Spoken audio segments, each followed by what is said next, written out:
Welcome to the Morning Route Podcast. I am your host, Shane Johnson. We've got something for transportation pros, educators, parents, and everyone who appreciates the important role school buses play in our education system. So grab your favorite cup of coffee and let's hit the road. Hey, welcome to the Morning Route Podcast. I am your host, Shane Johnson, and with us today is Lieutenant Brian Rue from the Minnesota State Patrol. Welcome, Lieutenant. Good morning. Thanks for having me back. And I will say welcome back to the Morning Route Podcast. You are the second time guest, if that makes sense. So, but again, welcome back. I appreciate you coming. Hey, appreciate being here and the opportunity to speak with you and share information with the industry. Awesome. No, looking forward to it. So before we get into the meat here too much, summer's flying by like it always does, right? Anything you've done exciting over the summer that you can share, not to dig too much into your personal business, Lieutenant, but anything you've done or upcoming? Yeah, we do a kind of a traditional fishing trip with my son and a couple of brother-in-laws and buddies up to Voyageurs National Park earlier in the summer. And then once the 4th of July hits, we go to Wisconsin for my wife's family. And they do some music gigs over there and enjoy the 4th. And then summer flies by after that. Right. We have one more fishing trip coming up next week and back to the grind. You're headed north again for your fishing trip, I understand. Yep, we're going to hit Canada this time. Up to Canada. So do all of us a favor in Minnesota when you head up there and you cross the border, a couple buckets of water with you or something, and help maybe extinguish some of those fires that are up there with all the smoke that we've had here over the last couple of weeks. So do us all a favor with that. So I'll try that. Yeah, appreciate your work on that. But no, hey, I just want to say too, I know last time you were here, believe it or not, was back in December. Crazy to think here we are in August already. So time certainly does fly. And at that time you had shared with us your son being in a band, and I got the privilege of hearing the band play at our MSBOA conference this past summer, and you were right, very, very talented.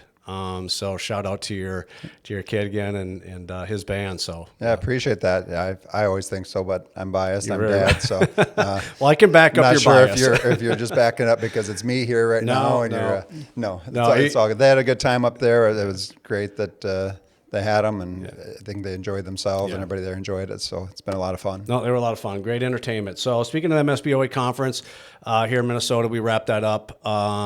Your takeaways, obviously you come every year. We appreciate you being there and your team that comes along. I know Chris Hudson was there as well. And you guys are able to share some great information with us contractors every single year. So we appreciate that. Any takeaways that you had from our summer conference? The thing we always strive for is that, the relationship building, and that's a great spot to do it. Do the, networking stuff on the clock, and then also, just the kind of let back a little bit and get out of uniform and get to know people behind the badge as well. Gives us that opportunity.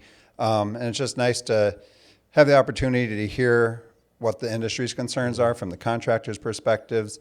They had a good agenda this year, having, Representative Stauber come in and talk about what the emphasis are on the federal side as far as the Break for Kids Act and trying to get more awareness out there for the stopping for school buses and just the education piece of it. And then the other speakers as well provided a lot, getting your input from your Tom Revenue, your legal representative for MSBOA. It's aspects of the industry that on the enforcement side we don't think about, the challenges that you deal with on a daily basis, and it's nice to know that the State Patrol or the legislative initiatives from the enforcement or inspection side isn't the biggest issue you guys are facing with. So I'd like to be on the back burner of your concerns. Yeah, that's fair. Again, you guys, you and your team provide a lot of information for us. I would say most of it's very positive because we do have great relationships, right? There's always a couple things that you guys have like, we kind of groan about, but it's all about safety, right? I think at the end of the day, we can all step back and recognize that it's about safety. But yeah, you're definitely right. Probably more of our issues are more on, things that come out of St. Paul. ESST and unemployment and things like that that really affect us, the bottom line, so to speak, at the end of the day for us contractors. And then we're going back to the district, and 2% doesn't cut it. We need 6%. But Yeah, I'm out of those discussions and talks, but it is nice to have the background, or just can have that appreciation for the other challenges you deal with as well. Yeah. No. So again, we appreciate that. I thank you for your insight, your takeaway too from our conference, and once again, appreciate you and the State Patrol being part of that every single year. You guys are vital. Yeah. The biggest thing that I get a kick out of, or really appreciate, is your awards banquet. To kind of wrap it up the last night, getting the opportunity to recognize key leaders from the contractor side. But really the highlight for me is recognizing those drivers, the transportation specialists, drivers, dispatchers, lead techs, whoever it is that gets nominated. I get the opportunity to review those nominations, and it's always a privilege to see the great caliber of people out there working for your organizations, and certainly encourage people. I think everybody's probably got drivers that are worth consideration for it, so nominate them. So make it harder for me to choose. We'll put you. We'll give you some more work on your desk. Then we'll make sure we're sending in some more nominations and really make you turn those papers over. I'm up for it. It's fun to read them. Yeah. The notes from the kids, the parents. It's all that. It's uplifting versus dealing with the grind of the day-to-day stuff. So. Yeah. And again, I appreciate you bringing that up, because at the end of the day, that's what the business, if I can call it the business, it's about students, right? And in order to get students to their education, we need drivers, right? And we have good people. And thank you for recognizing that and bringing it up. There's always one or two out there that, but most across the board, our drivers are really good people. They care about kids, and they want to do the right thing. So appreciate you bringing that up. Yeah, you bet. Yeah. So with that too, we had some changes at our board level. Catherine Forboard has taken over, as you know, as our president of MSBOA. Bethany did an outstanding job. I think we would agree the last couple of years. A lot of transitions within the MSBOA that she had to navigate us through at that level. But I know you'll be working a lot here with Catherine coming up. I'm sure you guys have a great relationship already, and be excited to see you guys work together on some issues that I'm sure are going to come up in our industry. Yeah, we had the opportunity to went to the National Congress with Catherine and worked with her on that whole process. I think we'll get into in a bit here, but just the involvement. She's in South Metro, so I've dealt with them a lot on different things or concerns that we've had or assistance that we've needed at times. So she's going to be a great resource and ally for us and you as MSBOA. Bethany was fabulous. Yeah. She balanced a lot, and she did a heck of a job doing it. So a lot of respect and appreciation for what she did over the last few years for MSBOA as well. Yeah, she did a lot, running the company, taking it over as some ownership. Yeah. New mom, all those things, all within that time frame that she was dealing as MSBOA president. She seems to balance it effortlessly. Yeah, those gals can do that. I think if it was us guys, Brian, we'd fail. I think, but they're a lot tougher than we are. So, but going back really quick to the conference, one of the things that you and Chris Hudson brought up or reminded us not just us contractors, but if a district as well that does their own transportation, there's a report now, like say one of your units happens to fail inspection, and and you don't agree with the failure, there's a way to communicate that now, and you or your team look at that, and a process maybe of overturning it, or no, it's still a fail, here's why. So a lot of contractors were maybe not, I shouldn't say a lot, there's contractors that are not able to attend the summer conference every year. And so for those that maybe weren't there, don't know about this, if you would take a couple minutes and maybe explain that. Yeah, so it's a inspection review request, or if you want to, like I said, challenge a defect. Doesn't even necessarily have to be a fail, but it could be something that was written up as a defect that you don't agree with, or you think was written up properly. Maybe you agree that, it was wrong, but it shouldn't have risen to the level of putting the bus out of service or a fail. There's a link on our website under our school bus inspection tab that at the bottom you can click on it and submit a request for review. and then you submit you'll put the inspection report, inspector information on there, what the violation was, and why you feel that it was written up improperly or shouldn't have been written up. You provide any information or evidence essentially that you have to counter the defect, and then Chris and or I will review the request and make a determination based on, is this applicable based on how it's written in the school bus inspection manual, which is what we expect all of our staff to be inspecting to. And was it applied properly? And we'll look at any pictures that were taken, the notes from the inspection report that the inspector listed. A lot of times they'll add additional comments on what the defect was.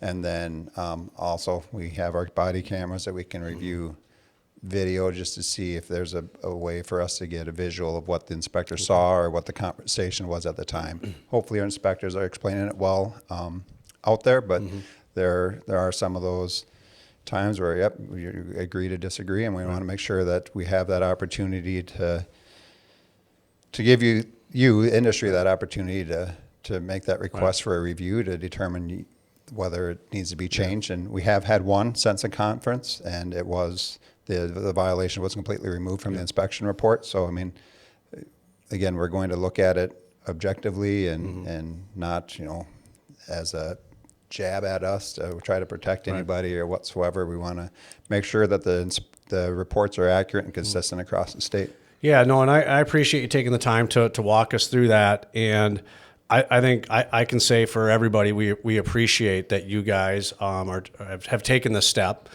of, hey, if you disagree, here's a process that you can disagree and how you can disagree with it, and we'll look at it, we'll evaluate it, and if it's still a strike, it's still a strike. If we got no, it was a ball. We'll move that. We'll make that change. So, again, I think we just appreciate that you guys are willing, because I think at the end of the day, right, we're all people, and people sometimes misjudge it or misinterpret it, and that's not a jab at anybody either. Yep. So again, just the process. I think we're very thankful for that. So yeah, thanks for you and your team. You bet. Like I said, we want to make sure that it's being done properly and the reports are accurately reflecting what's out there. Yeah, no, appreciate it. So you guys also finished up here not that long ago the NCST conference. I know that was probably well over a month ago now already, but I haven't had a chance to sit down with you yet and go over, again, your takeaways. I can tell you this, I heard from several people, other contractors, different states that attended the conference as well. And I'm not saying this just to say it, I'm saying it because it's true. A lot of people bring your name up. And I think you are definitely a voice that it sounds like when you bring something up at the conference or did bring something up at the conference, people listen.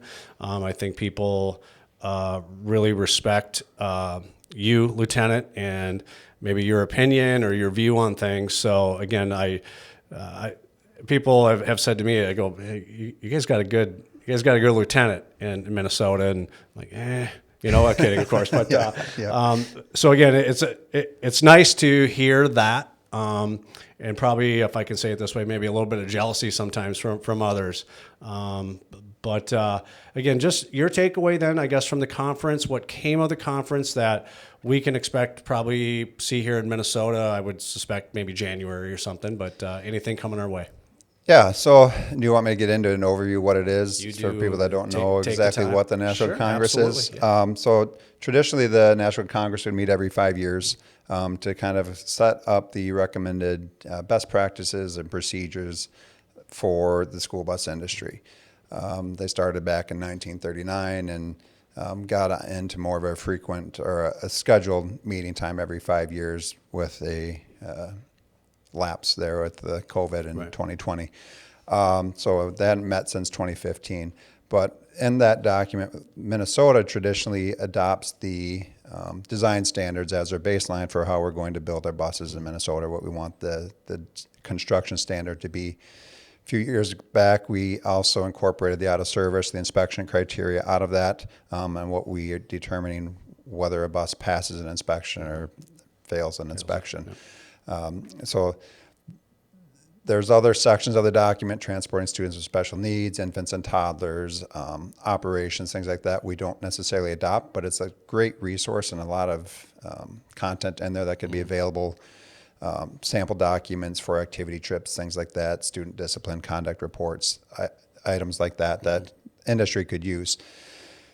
So they meet every 5 years. There was 48 states at this one that attended. Every state's invited or able to come. I think it was New Hampshire and North Dakota that did not attend this one. And each state gets up to 7 delegates at the voting table to vote on the proposal. So there's committees that are working before the Congress to come up with their own proposals or proposals that come from industry and what they want changed in those standards or those recommendations and guidelines. So they get presented at the Congress, and each state gets to vote. Of your 7 delegates, you get 1 vote. So Minnesota's, we talk amongst ourselves, yes, no, thumbs up, thumbs down if we want this to go through or not. So it's kind of like it's not a true, legislative body, but it runs very similarly. Okay. So appreciate your comments at the beginning of this. Is my involvement. I try to keep it on task as best I can. They have their parliamentarians and things like that, but every once in a while a discussion will get off track, and it's like, well, knowing the legislative process just from helping here in Minnesota on the school bus side, they're trying to discuss, well, if we take this word out, what happens? And it's like, we'll just get up and say, we'll just vote it down, and whatever the amendment was doesn't matter, and we'll just keep it as is if that's what you truly want. But just interject here or there to try to keep it on task. So I'm curious, then, we'll use Minnesota because we're here and part of the delegation, and I know the other folks that were in there. Say you guys are voting on an amendment, and it's 4-3 within the Minnesota delegation. What is it? I assume then that's thumbs up. Like, hey, what does it look like? What's the dirt? Yeah, so we actually had 6 that attended in person. Okay. The 7th wasn't able to go, but we didn't have anything that I think that everybody at the table didn't agree on one way or the other. Okay. We're pretty much in agreement, and that's one thing that's neat about the whole process. Yeah, that's boring, then. It is, but we didn't necessarily agree with what the other states were trying to do, or if somebody would want to make an amendment or a proposal here or there. But for the most part, we discussed at the table, and it's like, okay, now I understand. Yeah, so how does that's that good carry or that's then? bad. Like if, say there's 48 states that I assume then all 48 vote. Yep. These are the things that intrigue me. I'm trying to figure out the process. And is it just the majority? If the majority carries, that's what it isn't? Okay. It's based on a simple majority. Okay. I mean, there was nothing that was like neck and neck. Right, okay. Really, it was pretty lopsided, which, tells you it's my the right mind, thing, right, exactly. If you got something that's really that close, it's like, well, is it right or not? So it is, similar to how it referenced, the MSBOA and our relationship there. It's neat to see how the whole Congress works with that collaboration between industry partners, government partners.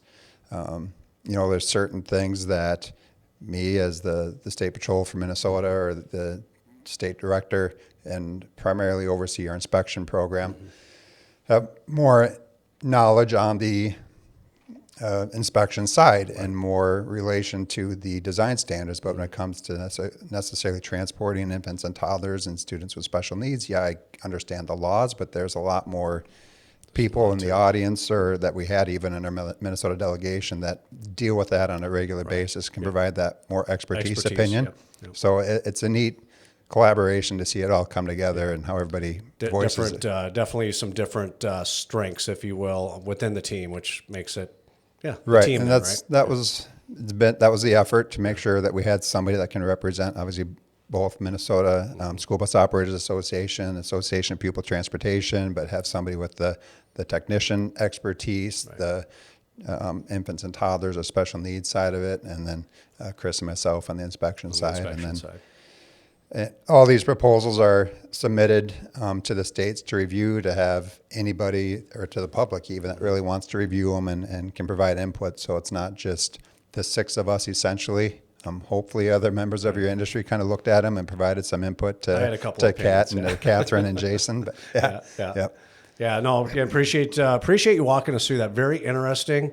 So is there a thing or two that, because again, just because it's in there doesn't mean that a state has to do X. Right now, it's up to the state to adopt if they want to. Is there anything that you can share today that is coming out of that will affect us here in Minnesota upcoming?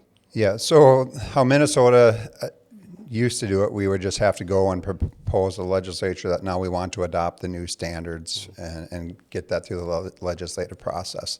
We changed that in 2017 to we will automatically adopt the newest release of the national standards part of it for the design for the school bus, as well as the special needs, or school buses designed to transport students with special needs. That automatically gets implemented August 1st of 2026. So if something would have passed, or if something passed in this last Congress that we want to say, we like everything except this part, then we would have one legislative session to try to get in there and say, we're going to keep this as is. So,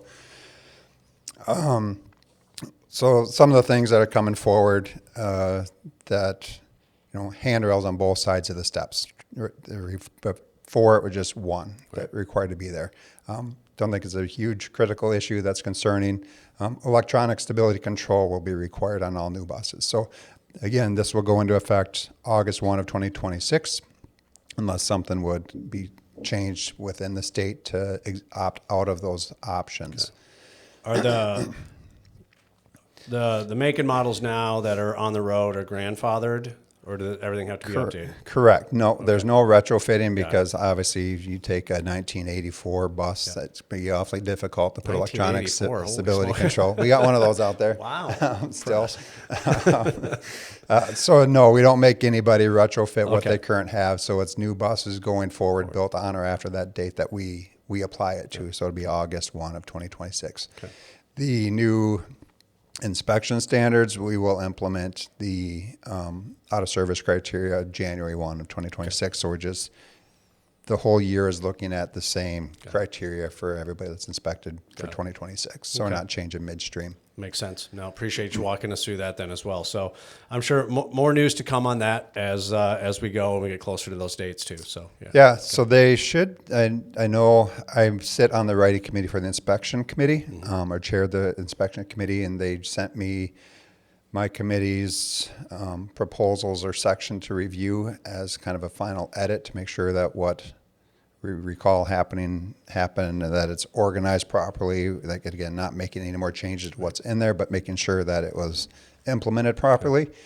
They plan on having the final document released or available beginning of September, end of August. So pretty soon here. Yeah, pretty quick then. Yeah, right around the corner. Right. Yeah, look forward to that coming out and cruising through it and seeing all the stuff in there. So appreciate your work on that, your leadership on that. I think, again, I speak for many when I say that. So, it's kind of cool. I'm sitting with a VIP almost here with that. But, Thank you. Yeah, you bet. Around the corner here again in Minnesota, I know when this podcast drops, this will be over, but it's coming up next week, is the Minnesota School Bus Rodeo.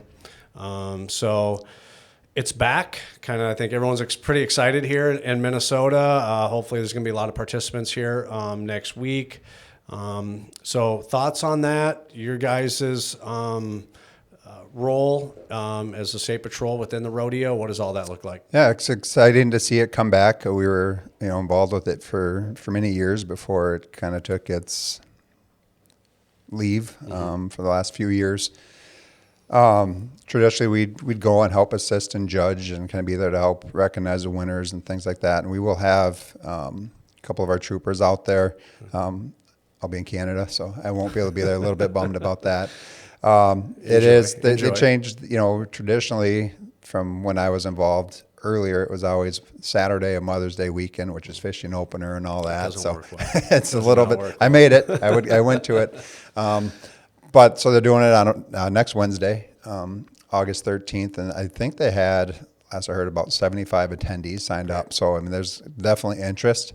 When they kind of floated the idea of bringing it back, they wanted to just kind of do it as kind of a practice or a mock. And it's like, well, if we're going to the effort, why not make it work? Yeah, so it's been a work in progress, but we've been assisting the group, transit team in Burnsville's kind of helped step up to host the the location this year, and a lot of the coordinating along with others from MSBOA and MAPT to get the group established together.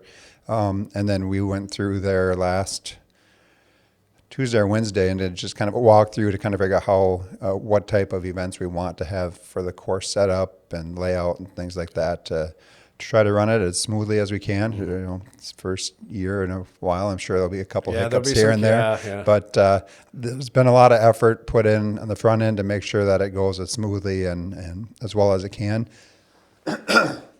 DVS is going to provide some staff to proctor the written test. So there'll be the written test, there'll be a hands-on pre-trip portion, and then the driving skills. Since it's kind of the new first year back, they're just doing the Type C school bus, so we aren't having a category for the Type A's or the Type D's, but hopefully we can bring those back in next year to give those drivers the opportunity, because it's a friendly competition, and even if you're not looking for it for the competition side, go through, test your own skills. It's driver training piece. Go do some of the maneuvers, see what it's like, and it's have fun with it. Yeah, and like you said, it's fun. It's supposed to be fun. Yeah, have fun with it. And you know, my hope is that you know the winners are able to attend the national, and we have the representation. I think it'd be fun to have the representation from Minnesota at the national level that they're doing down in Texas. It got picked up last year, and I know will continue to grow. So hopefully Minnesota can be a part of that as well. Yeah, absolutely. I think it was top two from each category, which we're just doing the Type C's. So, but yeah, they'll have the opportunity to be able to go. So hopefully the timing works and funding and all that comes through, and figure that out to make it work. So there's not a whole lot of. I think for the most part, nobody's going to expect the drivers to pay out of pocket on it, but no, I think all that stuff gets worked behind the scenes. Share into that, But, it's a good recognition and a good opportunity for those. Again, just highlight the skills of the drivers, and it's a good time for it. You know, we can try to promote it a little bit through the media or whatever. You know, drivers are freshening up their skills to get back to school. You know, and remind the motoring public what they need to do to freshen up their skills, or remind them of what they need to do when the buses are on the road. I think, you know, the neat thing too that I think hopefully would come from it too, the folks that do participate in the rodeo, those drivers, you know, whatever skills that maybe they learn or they pick up something new or hear something new too at the rodeo, they can come back to their site and be able to share that information with their peers or fellow drivers too, right? Which hopefully then makes, you know, things even safer out there as well. So it's not maybe just it's for them, about them, the folks that are there, but maybe hopefully too they can carry something back as well. So yeah, you know, from doing it in the past, it was you'd hear the stories of drivers that were tentative or reluctant or hesitant to go, but you know, no matter how they did, they found it was a great opportunity. They go back and try to help promote and encourage other drivers to consider it and just try to keep building it. Yeah. So hopefully, like I said, appreciate you guys, your involvement on that. All the other folks that have stepped up to bring back the rodeo here in Minnesota. So next week should be fun. I was going to ask you, and I don't think there's probably much to talk about here. What came out of St. Paul this past year? I don't think there's a lot probably there that's going to affect us here in the industry. For half the time they were supposed to be in session, they weren't working anyway. So that's just me saying that, to be very clear on that. So probably not a lot to cover there. So I'd like to jump into stop arm violations. I think we got probably a little bit we can chew on here. I know NASDIPs just came out with their numbers, and obviously you're part of that. And so maybe let's talk about that. What were the numbers look like? Maybe what's working, what's not working? Why do we? I think nationally the number came down from 45 million to like 39 million. Still way too high, right? I think we'd agree on that. So maybe it's just, peel this one apart here a little bit. Yeah, I didn't dig in too much of the national numbers, but within the state, ours are pretty much staying on track with where they've been. I think we had almost 3,500 drivers submit responses to that one-day survey, and we had 514 violations reported that one day. We did a little bit more of a breakdown of the questions this year to try to figure out kind of where or why or what roadways or road design types they were on. Not kind of as relates back to your previous statement of what happened legislatively. Nothing, but as far as from the school bus side, but there was some interest from a senator in Duluth to look at school bus stop locations and if that has something to do with why these illegal passings are happening. So that's where some of those extra questions came from, to kind of figure out, are these happening on multi-lane roads or residential, more rural, and primarily most of them, were on residential 2-lane roads. Okay. It wasn't, out, you think, okay, if your road's 4 lanes wide with a center turn lane or center, buffer zone, you would expect people to be passing, and they do, but it wasn't lopsided like that's where they were all happening. So we haven't seen a decrease in the number. Over the last few years, it's typically right around that. I think it was like 17% of the drivers reported one this year. It's been right around that 20%, so slightly lower, but it fluctuates year to year a little bit as well. So not a scientific study either. Yeah. But even looking at the conviction data, or not charging data, from year to year, our charges have doubled. I think as a result of the cameras being on the buses, there's a lot more confirmation that yes, the violation happened. So we see more charges, but that conviction rate still stays at about that 55%. Kind of thought having that concrete evidence of the violation on camera might see the conviction rate go up a little bit, but it's still at traditional 55%. Okay. Yeah, because I looked at just on the national level, just really quick.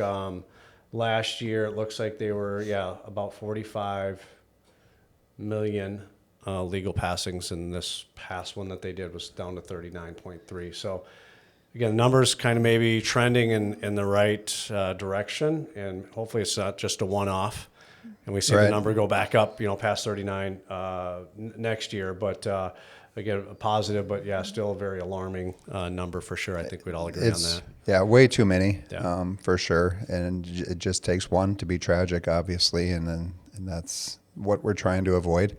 There's a lot of different technology out there, but with that comes cost. Yeah. Obviously, you got the illuminated stop arms where either the word stop's illuminated or the whole stop arm's backlit. So in those low light conditions, it provides more visibility to the bus. A few years ago, we authorized the supplemental warning lights to have additional lights lower on the bus, just to try to get those distracted drivers' attention, to provide more visibility. I think it certainly helps. We can always do more, or try to do as much as we can on the education piece. Some places have used the extended stop arm, and they found those to be helpful as well in some of their high area routes.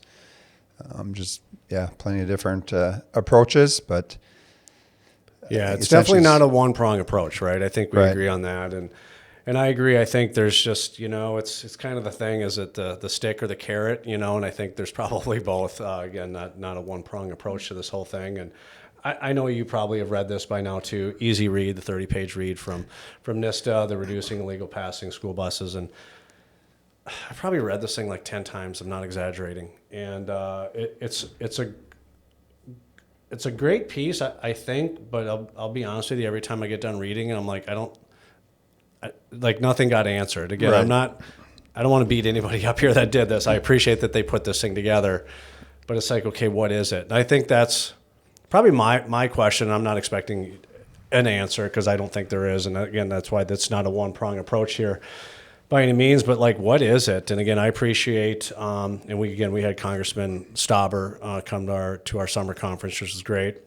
He walked us through, again, the bill that he's introduced, the Break for Kids Act, kind of the click it or ticket campaign that he's wanting to get across the finish line here at a national level, which I think would definitely be a great help for us, but it's not going to reduce it down to zero, which that's the number we're trying to get to here. Right. So the one thing I did, and I quickly did this, so I hope I'm not wrong on this, but I just using the numbers here in Minnesota that were on the website. And say last year, 2024, when we did the one-day study, 2,875 drivers participated. Number of violations that were observed that day were 476. But then when I hop up to, so when you extrapolate that out, 476, I just use times 180 days, right? Yep. The math comes out to 85,680, so 85,680.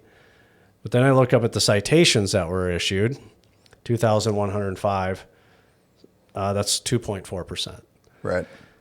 And I will say this, again, because you brought up the stop arm cameras, which we all appreciate. Thank you for the state of Minnesota, for St. Paul, for stepping up. The 16, I just used $16 million grant. That was awarded, and for all of us to put cameras on our buses, very, very much appreciated.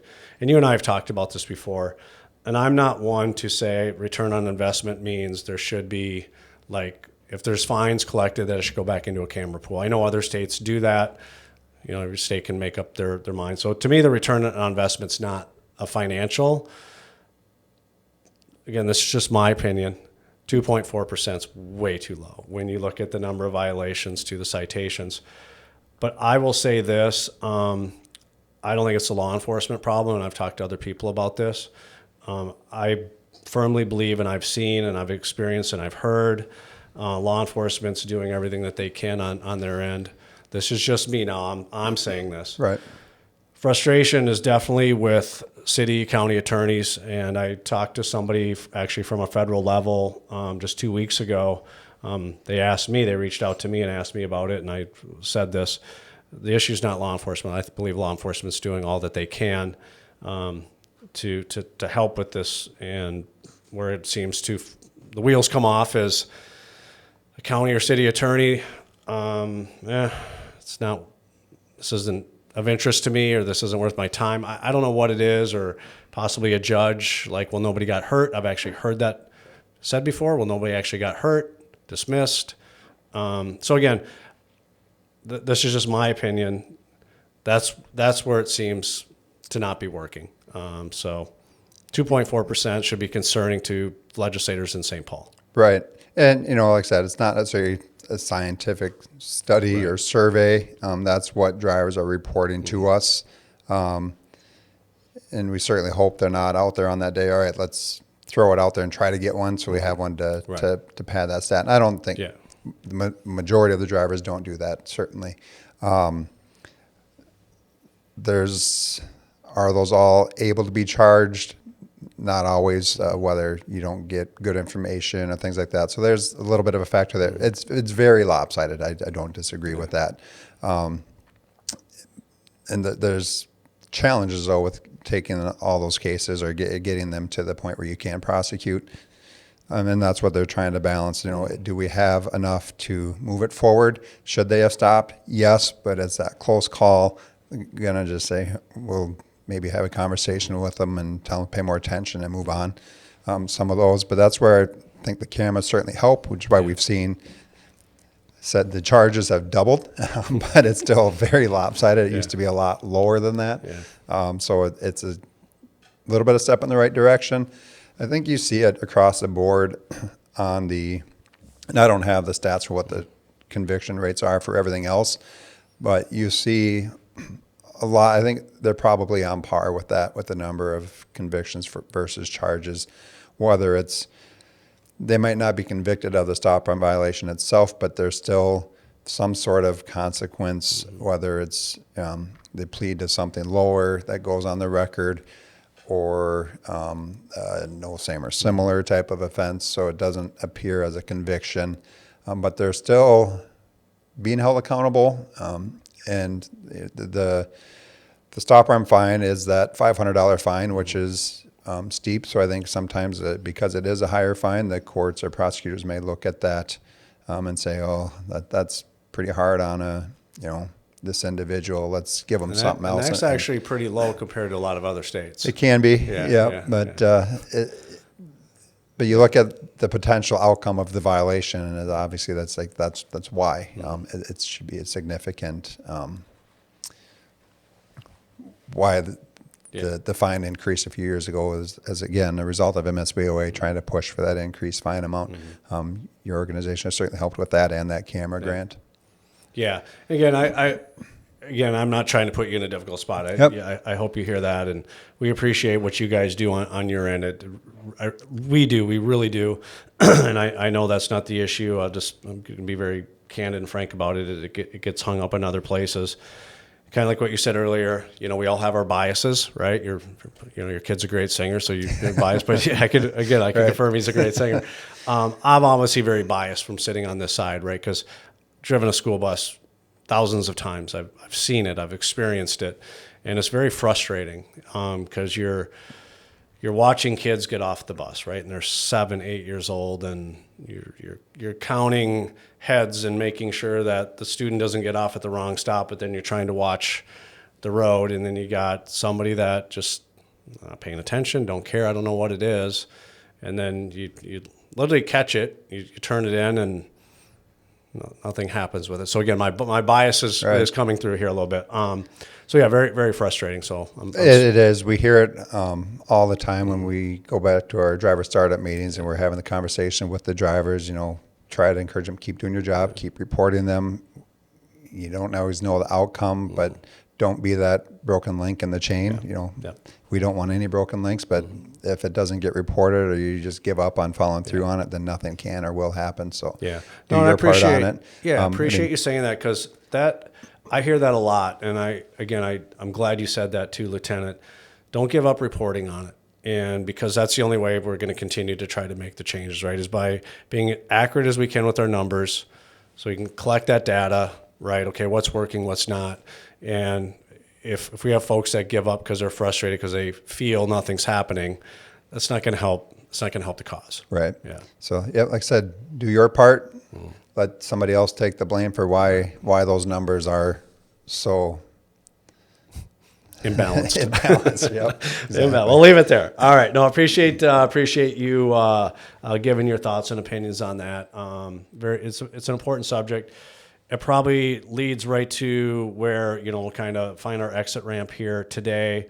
We're going back to school here in just a couple weeks here, and nationally, but Minnesota here too. We really go back to school September 2nd here. But this our conversation will drop here in a couple weeks, so it's going to coincide with back to school. Anything that you'd like to share from your side of things, for the general public to be aware of, watch out for, what all that looks like. Right. Right back to that stop arm violation statistic, basically. Watch out for these school buses stopping. They're going to be back on the road. The red lights are flashing. Stop arm is out. You need to stop. Stay 20 feet away from the bus until that stop arm is retracted and the red lights go out.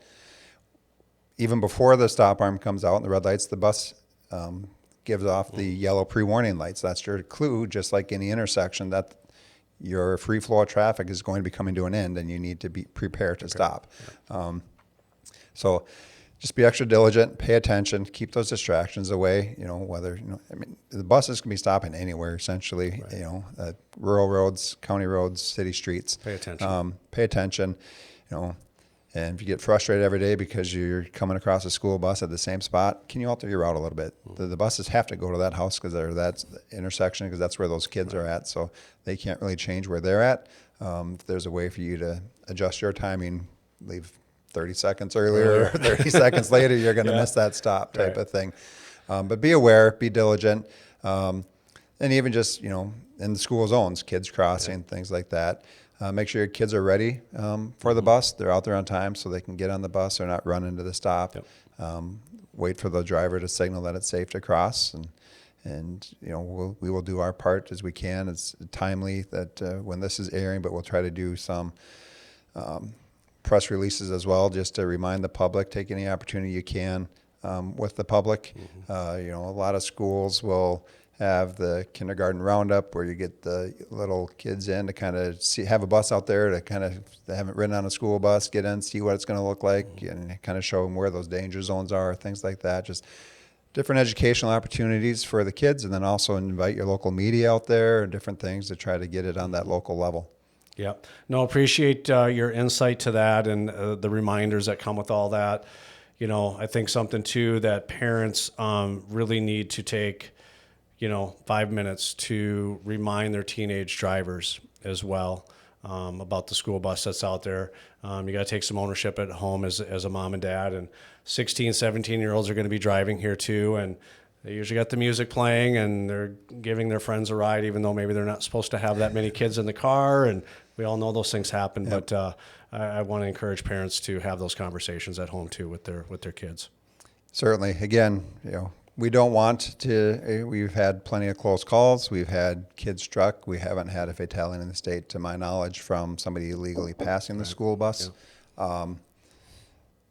Striking a kid. We've had people run into the bus and die as the violator, but we haven't had a kid struck and killed in the loading zone, thankfully, but we want to keep it that way. So pay attention to what you're doing behind the wheel, and make sure everybody gets home and school safe. Yeah, let's be safe out there, right? So anything that we missed, Lieutenant, that you just want to take another minute or two and quickly cover? And yeah, just last Sunday, Twins versus National game, we recognized 11 of the students from the school bus safety poster competition. Nice. On a pregame ceremony. They got to be on the field and get their names called and display their poster.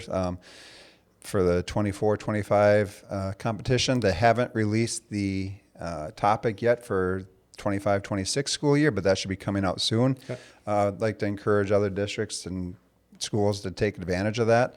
Within the first 2 weeks of school, you have to provide school bus training, so why not use that as a teaching tool, right, to kind of have these kids get involved and potentially get recognized on the field of a Twins game.